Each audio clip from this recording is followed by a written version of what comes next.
Greetings, friends and fellow rebels. Welcome to the woods.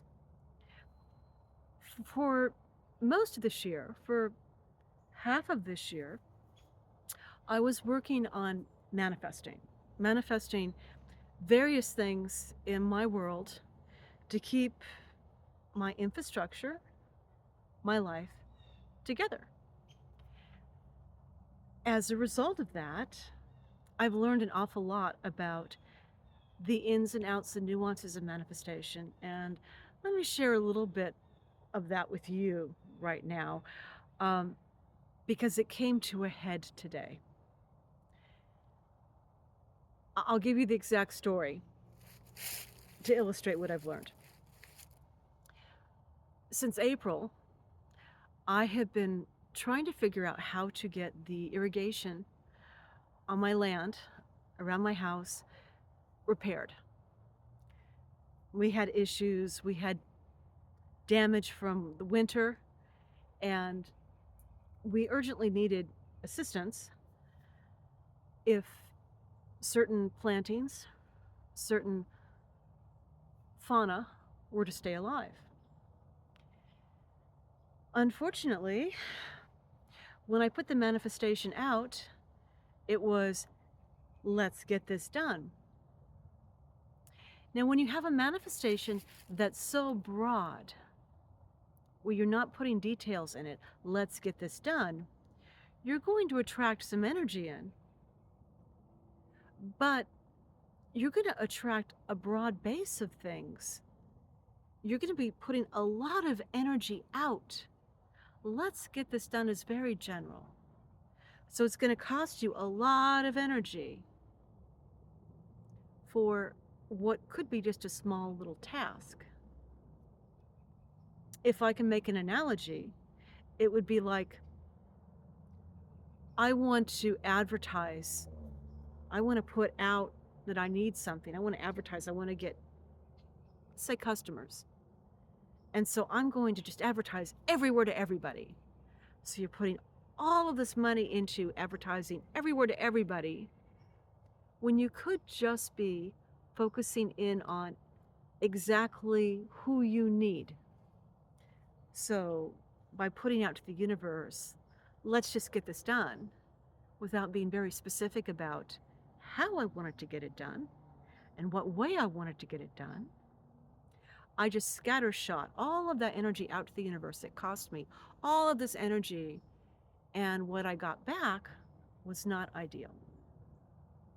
What I got back was a lot of people telling me, oh no, we don't have any availability and we're all booked up and we can't help you. I got a response, let's get this done, let's contact people. And what I got done was I contacted a lot of people. It's not the right people. So then I narrowed it down after a couple months of making calls everywhere to everybody all the time and being put off and put off and put off and put off. I narrowed it from, well, let's get it done. Let's contact people. Let's get the word out that I need help with this. I narrowed it to, I want to get the work done. I want to get this fixed. I want somebody willing to work on it. Send me somebody who'll work on this. And that's what I got. I got somebody who was willing to work on the problem. But what I didn't specify was, I wanted somebody who was good at working on the problem. I wanted somebody who wanted to work on the problem. So when I manifested somebody who'd work on the problem, I got somebody who would work on the problem against their will, against their better judgment, who didn't really want to be there, who didn't really want to work on the problem, who couldn't get it fixed, and who damaged a lot of things in the process of getting things worked on. I wasn't specific enough. I needed to narrow it down some more. I needed somebody who actually knew what they were doing. And then I needed somebody who loved the work and knew what they were doing. My space, my infrastructure, my land is very responsive to spiritual energy, to intention, to emotions, to thoughts.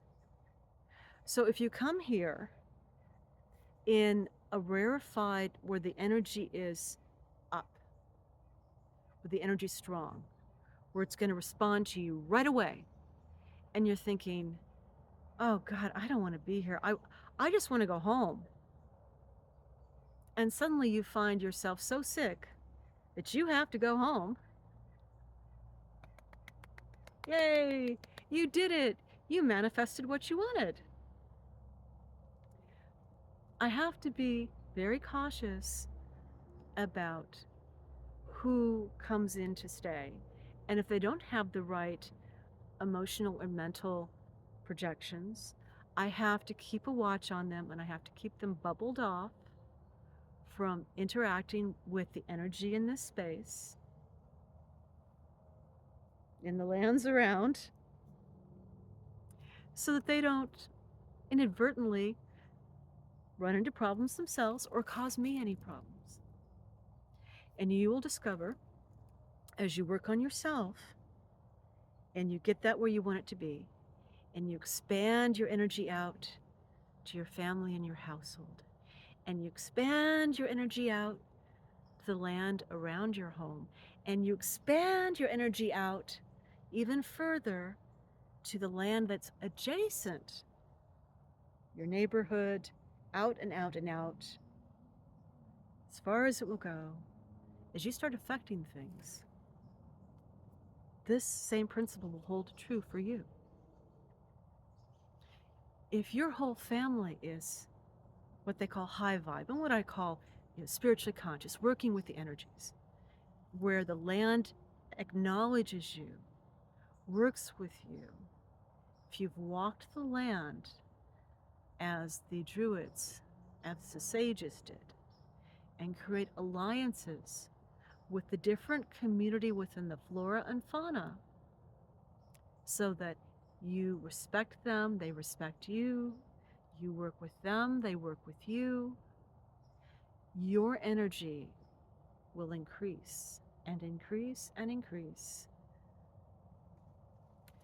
But the cost of having power is that you have power. If you're going to throw a snit fit, if you're going to think destructively or throw your emotional energy around in a destructive fashion, you will destroy things. If you specify something, it will appear. The more specific, the more likely. If you have good patrons with mercy and compassion, they may short circuit that before it gets too far, blow it back in your face and wake you up, if you're lucky.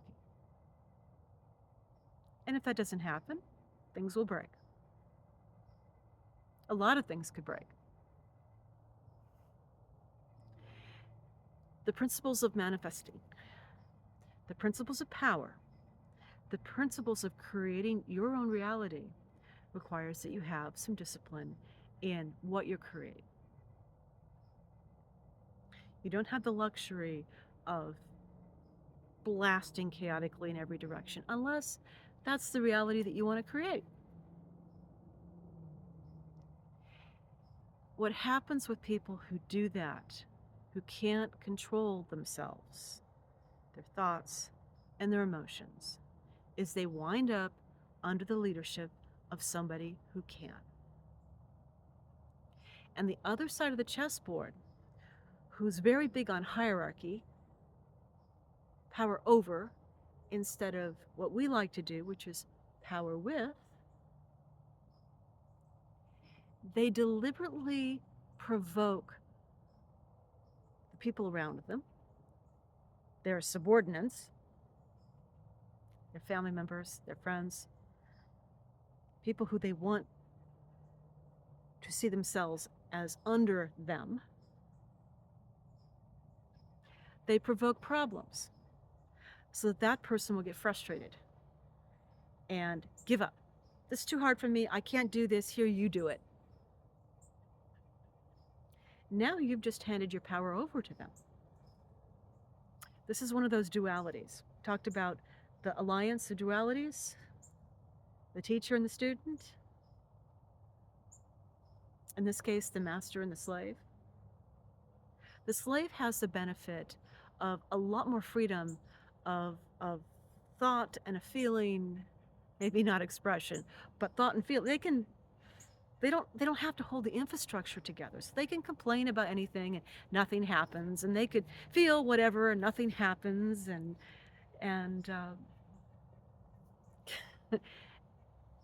but they're disempowered, you see.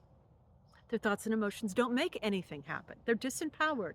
They've handed their power over to the church or to the politician or to their mother or their boss. Their spiritual power goes elsewhere.